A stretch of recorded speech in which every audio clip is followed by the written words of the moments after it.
It's time for WrestleShoot. The beast comes out in the dead of night. WrestleShoot eats a Tuesday night. Rob and Chris don't pull the punches, bitch. WrestleShoot. Breaking it down, WrestleShoot. Telling the facts, WrestleShoot. Stories on the road, WrestleShoot. That's our Warriors podcast. No Carney ever escapes their sight. Coming at you live every Tuesday night. Hey, WrestleShoot. Anti-social network, WrestleShoot. Sticky and hot, WrestleShoot. Sometimes act like jerks, WrestleShoot. Always bringing on the guts.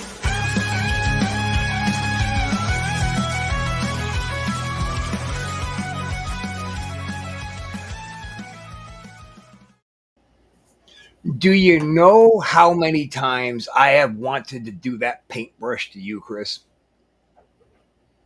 Yeah, well, keep wanting because it's not going to happen.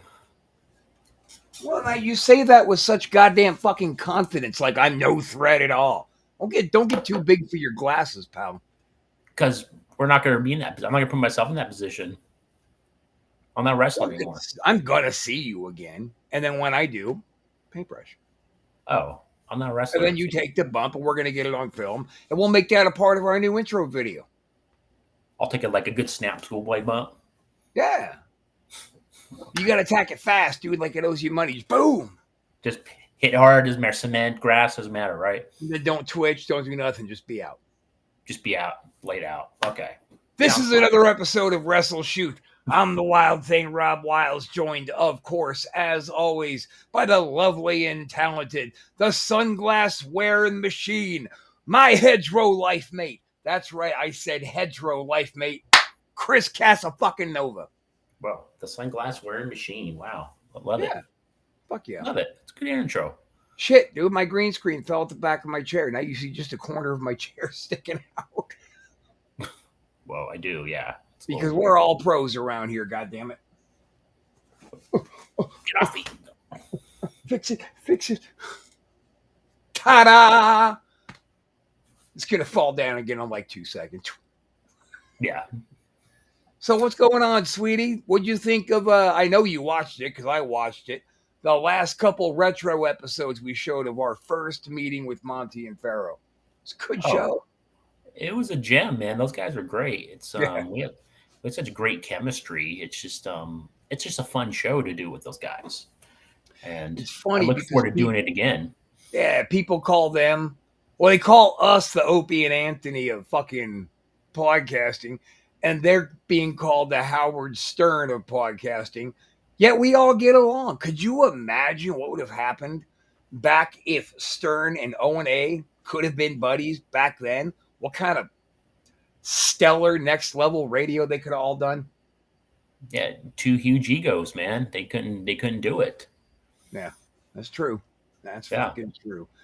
Let's get into some of the shit we wanted to talk about today. And let's get started with us filling a promise that we were going to keep everybody updated on Drosy Watch. Gosh. Look at there he is. Man. Just so the best of my researching abilities. I haven't reached out to Mike about this once. I figured he just wouldn't have any interest in, fucking talking to me about it, talking to anybody about it. But you actually try to reach out to him? No, I haven't. Oh, okay. I haven't once tried to reach out so you know what's going on, not what's your side of the story. I really shouldn't do that because he's got a lot going on, and he knows it'll be fodder for us to do on the air. So he's not going to say anything about his case to me. No, of course not. Yeah. But it looks like, and I couldn't find a date, but his next step is going to be the pretrial process. And what that means is he's at the pretrial conference, meaning he's going to show up to court with his attorney. Prosecuting attorney is going to be there. The judge is going to be there. Judge is going to ask, how do we want to proceed? And Mike and the prosecution will decide if he is going to take a plea bargain or if he's going to just go ahead and take it to a jury trial or a non-jury trial. Which, Wow. in this case, if he does go to trial, he doesn't want to go jury because it doesn't matter with all this Epstein file shit that's going on out there. People are seething to harm people who they perceive to harm minors. Guilty Sure. or innocent, they don't want to know that much. They just want to crucify you for the accusation, like you said last time we talked about it. Well, the odds are stacked against him for anybody that's going to go to trial with that type of charge. Unless he takes a settle. Well, yeah, the settlement's the less risk. I mean, there's still punishment, but it's not going to be as severe as he goes Right. to trial. And the thing is with trial, if you actually go to trial, yeah, you're going to get hit with the top of the food chain sentencing because you made them all go to trial. You made the state spend this much money because it's your right, sure. But now the judge's right is to impose the maximum sentence, and they surely will. It's kind of like gambling, man. It's like, okay, let's keep rolling that dice and hopefully hit that 7, and we'll go to the trial and hopefully we get off. It's like your chance. The gamble used to be for a jury trial, you only have to convince 1 out of 12, and those odds don't seem that bad. But in this case, all 12 people are going to show up with presences of the case. I just think it's a non-win for him if he goes to trial. It's just too much risk. Yeah, I think so too. I just don't know what the hell he's going to do with the rest of his life. You know, after wrestling, he dedicated his life to working in drug court and helping addicts to recover and stay recovered. And drug court saved my fucking life. So he can't go back to that now, ever. Let's say he serves a minor sentence. What's he going to do? He's got to register now forever for his life. And well, not necessarily. They actually changed that. So they don't. Yeah. They changed that. So they don't necessarily make you register for life. Sometimes they're saying you have to register for 10 years, things like that. So there's a term limit on it. There's a term or whatever. I think it's all discretionary to the judge. Oh, okay. I thought it was life. Interesting. I didn't know that. That's how it was. That's how it was for a long time. The Megan's List thing. It was when you're on, you are never off, and that's you shouldn't be off. You shouldn't. Yeah, that's interesting. They turned it off. That's wow. Okay. Well, they didn't turn it off. They just dialed it back because there are degrees, right, of sexual crimes. It could be an 18-year-old fucked his 17-year-old girlfriend and parents decided to drag him into court. Well, in that case, he did absolutely have sex with a minor. Oh, but the judge isn't going to make him register on a sexual offenders list for the rest of his life. So it's case by case. I think it goes by severity. So in this case, Mike's not accused of actually doing anything physical to a kid. He's accused of just the X-rated X-rated material that he had. They tried to buy on the dark web. It sounds like case by case. So to me, you can say the degree of it, like if it's the severity is so high. I think that's everything, though. I mean, at least it should be. Everything should be case by case. That's what I'm saying. That's what it sounds like it should be. But sadly, it's not. This country and there's some places where they are just absolute letter of the law states. Then you have spirit of the law states. So in a spirit of the law states, you have more of a fighting chance. But letter of the law, if the minimum sentence is 10 years and the maximum is 20 years, the judge is going to take your crime and determine where on that scale your sentence is going to go. But if you're convicted, you're going to get at least 10 years for this particular crime and up to 20 years. But if you get your 10 years, you're going to do in a letter of the law state. If you get your 10 years, you're going to do your whole 10 years. You're not going to get paroled out. Yeah. It just you break it down by comparisons. It's like a 17-year-old and a 10-year-old. It's like that's a huge difference, dude. Like sometimes a 17-year-old may not be telling the truth and say, "Oh, I was 18 and 19." There's a lot of variables that go along with it too. So there's been so many minors for celebrities. I'm not gonna try and find instances, but minors who have come right out and said, "Yeah, I made that up." It happens. Yeah. Yeah, it's No, they wait till they're full-grown women and people are already serving their punishments. Yeah, I made that up. Well, great, but that didn't do anything to the damage you caused. we get the ones that wait 20 years and then they find their Yeah. moment. Like, okay, let's capitalize on some money. Fuck I'm that. really sorry. I made that up. I'm really sorry. Oh, Yeah, well, shove your sorries up your ass.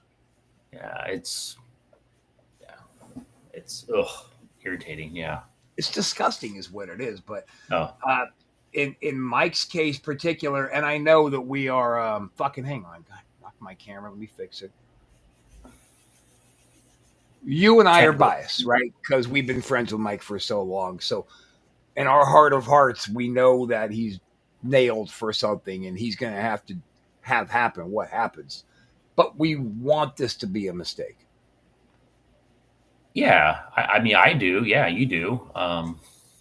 It's terrible situation he got himself into. Should he been more aware? Yeah, of course he should have been. But eh, yeah, the morale of it is like you got to pay for your crime, whatever you did, and face the piper, man.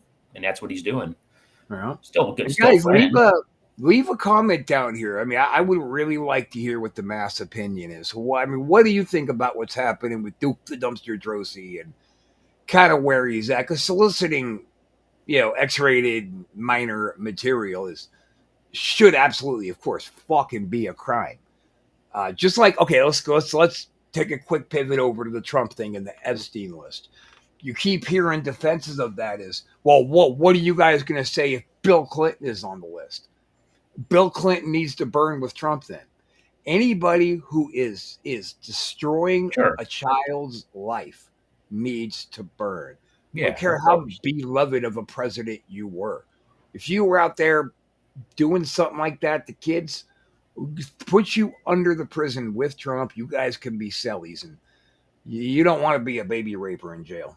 That's for fucking sure. No, yeah, no. They do not take kindly to that at all. And it's Uh, funny too, because you could be like, "Yeah, I robbed my grandmother of all of her money. I burned my ex-girlfriend's house down. I murdered 6 people." That all gets you some respect. As soon as you do something about a kid, you're dead. Dead. yeah, Honor amongst thieves, I guess. it's their own code there. They don't take kindly to that. It's just even rapists too. They don't take kindly to rapists. They gotta separate them. They do. You're I'm right. not saying it sucks. It's just the way it is. But Yeah, when I was in, they yeah, actually had a whole. They had a whole, not just a pod, but a whole wing of pods for sexual offenders. well, yeah, that makes sense. And a pod holds 100 guys. So for you to have more than one pod of sexual offenders, that really speaks to there's a bigger problem at work here, Oh, sure, yeah. Oh, I guess we'll keep I an don't know. eye on things. What's that? Yeah. I was gonna say what you said. That's kind of all we have right now. It's. I think it's not going to be as mainstream because he's not really a known person. I mean, he is in the wrestling world in some ways. He's a lower mid tier guy, but Right. I think it was more like someone that was, I don't know, let's say a higher tier, like say the Hogan. I want to talk about the dead. Then that'd be a huge. I think there'd be way more updates every day. But I think this is more small potatoes than anything. But Speaking of Hogan, I've heard that he's now going on the radio and sending out tweets saying Eric Bischoff killed Hulk Hogan. And I am just waiting to see the kind of lawsuit that Bischoff is going to drop on that fat fuck. I hate that guy. who's that? Bubba the Love Sponge. Oh, that guy is that Garbage. guy's a waste of space. Yeah, totally. He was I every love bit as bad as Madden in WCW. What are you doing here, Mark? You suck.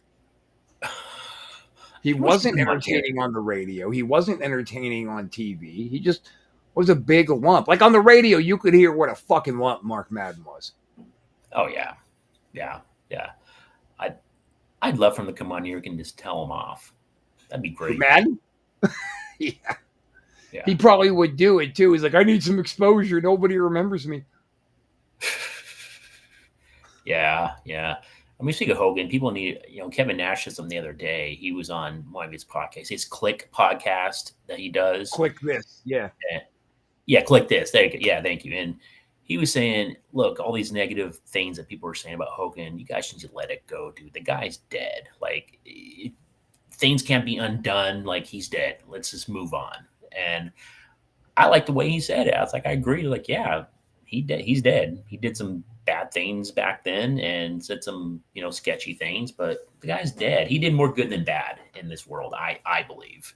Well, and I know everybody's so upset about Hogan dropping that N-bomb, but let it the fuck go. Dude, When you have every black wrestler coming out and going like, dude, Hogan was not a racist. Even though he said, yeah, I guess I'm a racist, when he was having his rant, he was venting something in somewhere he thought was private. You know how many times every single black person in this country has said honky or cracker? And that's okay, right? They don't mind that. But what if they were caught on video and we released that? They still wouldn't care. So, like, we really have a double standard happen in all this. And when it comes to somebody the caliber of Hogan, let it the fuck go. Get a life. Grow up. How about that? How about this? Don't get a life. Don't grow up. If you're still bad mouthing Hogan, go fuck yourself.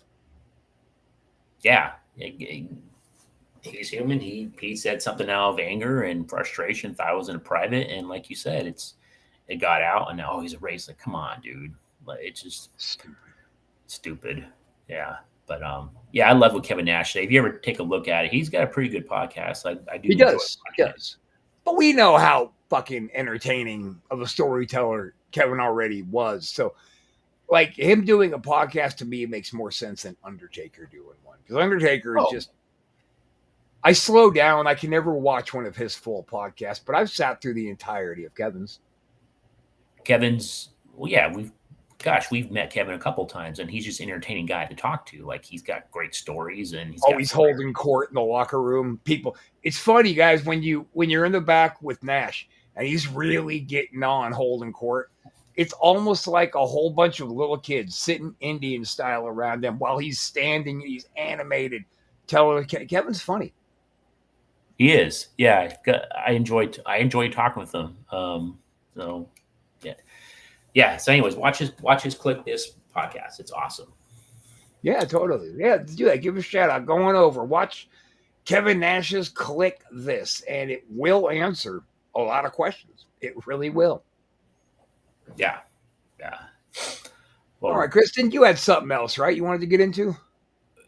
Yeah, we're talking about celebrities. Celebrities in wrestling. Right. How Hogan was. We're going back to Hogan. How Hogan was the patriarch, or whatever you would call it, of celebrities entering the wrestling world. Yeah, yeah. And so we'll talk about the first one is what got WF going in that mainstream was Mr. T and Hogan versus Roddy Piper and Paul Orndorff at WrestleMania 1. And they were not happy. Especially Paul and Roddy. Yeah, they were not happy about this. And it turned real. Well, and then, Orton wasn't no fucking help because we all know what an antagonizer and a shit disturber anybody whose last name is Orton is. Yeah. So he was feeding those guys and getting them more pumped up and angry. I think there was a clip of him saying, or I can't remember who was talking about it, but it said Orton was telling Roddy, he's like, how could he let this guy, a celebrity, in this business where he's been spent years and years, and this guy's already getting a push. Like, yeah, he was feeling the fire, man. He really was. And, Paul's a head case. He was a head case in his day. And yeah, you get him fired up. Oh, look out, man. You figure all of the people who were chomping at the bits. Okay, this WrestleMania idea, there's only going to be X amount of spots for a main event, and I want it. Like, oh no, Mr. T's going to get it. What? So you had to have a locker room full of heated up wrestlers. Oh, of course. But we both know the reason why that was the case. Vince was trying to get them on the map. Like, this is the big event. We need star power. We need drawing power. And that's Mr. T was it back then. He was the man. Well, I mean, he was the logical choice. It's not like you're going to get George Papard to come do it, right? Let's get Mr. T. Right. Come on, Hannibal. Let's go to the ring, brother. That's fucking famous. But yeah, but to T's credit, look, he was a star. He got minimal training. He wasn't very good. Yeah. Like, he just was not good at all. And so I'm not faulting him. Like, he was paid to do a job, and that's what he did, Right. and he did it to the best of his ability. Now, I know him and Piper had some supposedly heat back then. Some things were said, but what are your thoughts on that? Well, what I think is funny, what really sparked the war. I mean, you know that Piper and Orndorff and Orton were on the other end of this, and they were pretty fucking upset to be on the other end, losing to this They were pissed, celebrity, which they absolutely weren't going to do. Nobody was going to let T pin them. Sure. You can see how often T got lost in that match because he kept trying to grab a front face lock. He just really, for the most part, didn't know where he was. He didn't. I mean, it's great if you want to train and learn a couple of moves and learn how to take your bumps and hit the ropes and that kind of basic shit. But you got to fucking pepper that guy in training. You got to ring his bell a little bit so he learns ring awareness. Yeah. He definitely was lost. Yeah, you're right. The front face lock was his go-to. Like that's. I think he did an airplane spin too, right? Yeah. Yeah. But was that in 1 or 2? I think that was 1. 2 was the boxing match. The boxing match, right? But didn't he hit Piper like something like a fireman's carry or an airplane or something? No, I think that was. I don't know. It's 1. I know 2 might have been 1. Yeah, I know 2. Piper eventually scooped him up and slammed him, started putting the boots to him, and it got disqualified. But Piper did the job like a fucking pro, dude. He did. Like a pro. And there may be some things that were said. 'Cause I know T was a bodyguard, and he could probably take care of himself. But Piper was the real deal. Piper was a Golden Glove boxer. Well, you could see during 2. You could see where Piper just kind of switched on and went to fucking work on T just to show him. Like, you were in Rocky, pal. I've been in a real ring since I'm 15. And you were in a ring for a movie. You motherfucker. You. Yeah. Again, not taking away from T, but you compare T to Piper. Piper was the real deal. When you say not taken away from T, it's not he like was T a tough guy. It's not like T was given a whole lot so you could take something away. He knew, I think, that he was just there. Him, Liberace, Ali, they were just there to get people to buy it. I don't think T ever really thought like, I'm a part of the company now. Fucking, I'm in. Yeah. What I mean, not taking anything away from him, is saying I'm not saying that T was a bitch, because he wasn't. He was a tough guy. He was a bouncer. He was a bodyguard. He knew some things. I'm just comparing him and Piper. It's like Piper's the real deal. Again, not taking anything away from T, but that's what I mean, not taking away from him. Gotcha. Yeah. I think he broke T's shin when he threw a fucking stool at him. Oh, did he? I didn't know that. I think something about. Well, you remember when he threw the stool? Was that the spot? No, it wasn't a spot. That was Piper actually legit pissed. Oh shit! He picked up that stool he's supposed to sit on. And he fucking flung it at T with that boxing glove on and slammed him in the shin.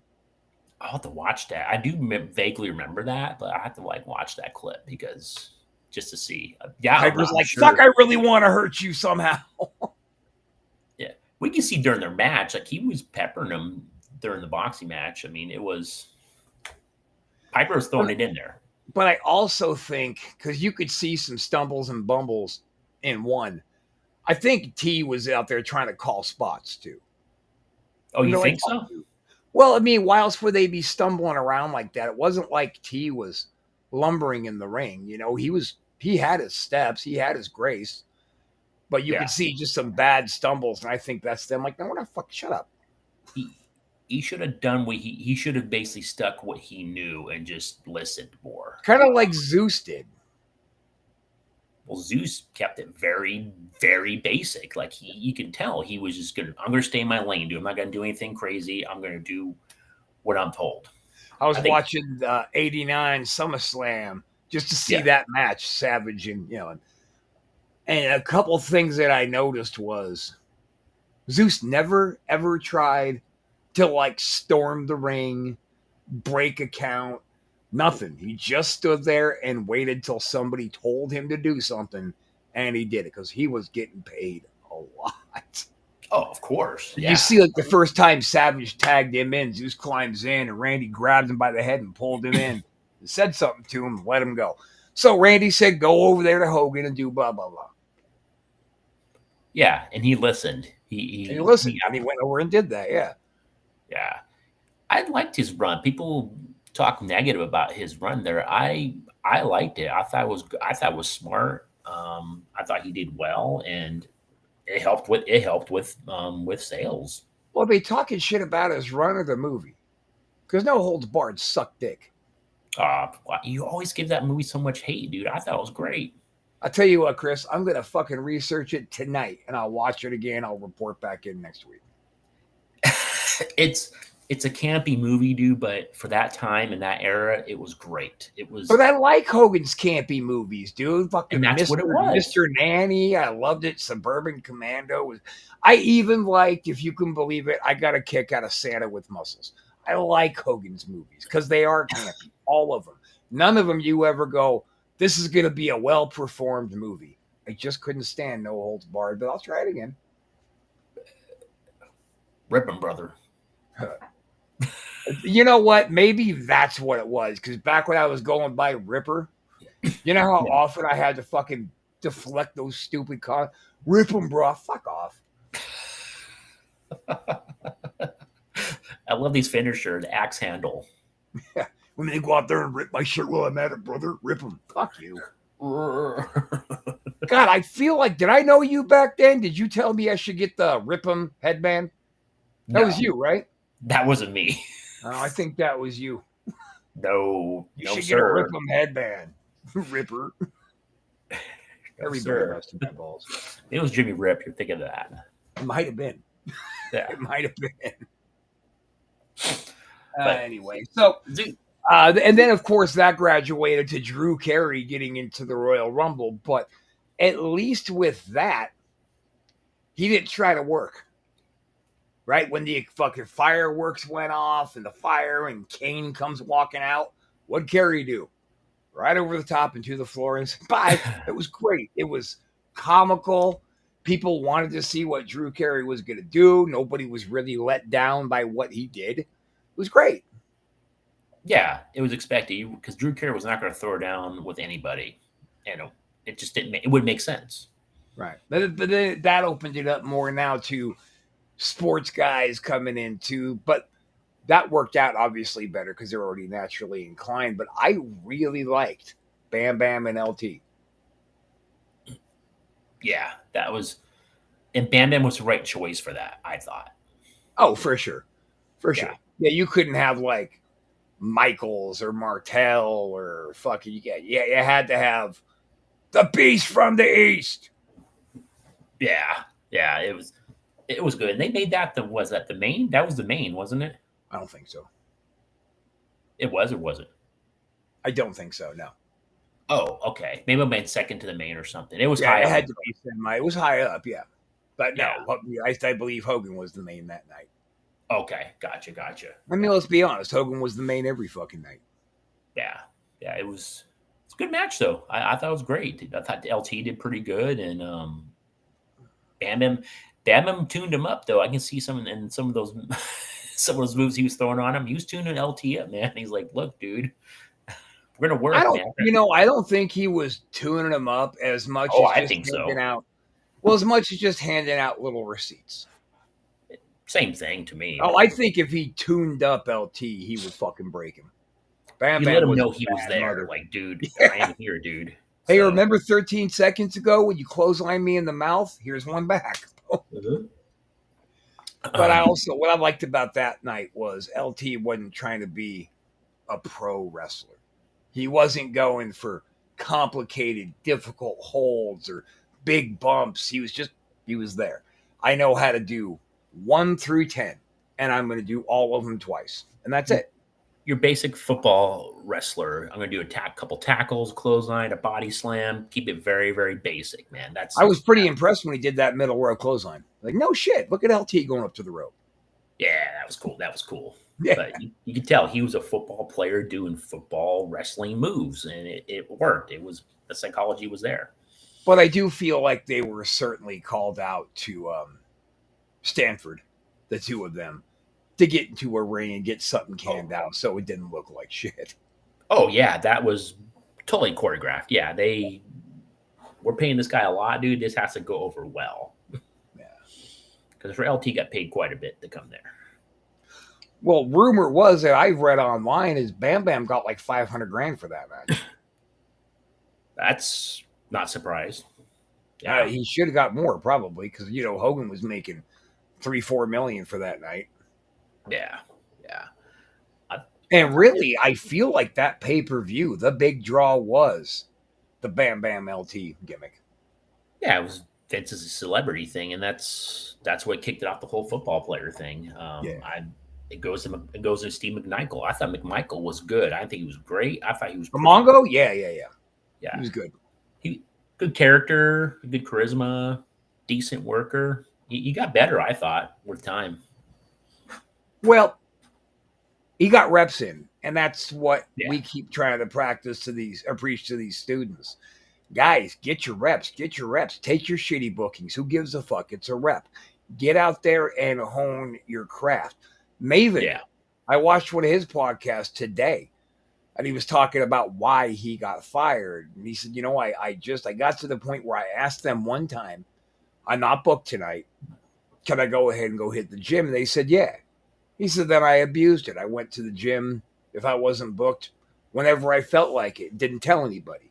So now they're looking around the locker room for me and they can't find me. All they're seeing is I'm not here with the boys trying to better myself and better my craft and my skill level. And so I said, if you're not trying to improve, we don't need you here because everybody else on the roster is here early.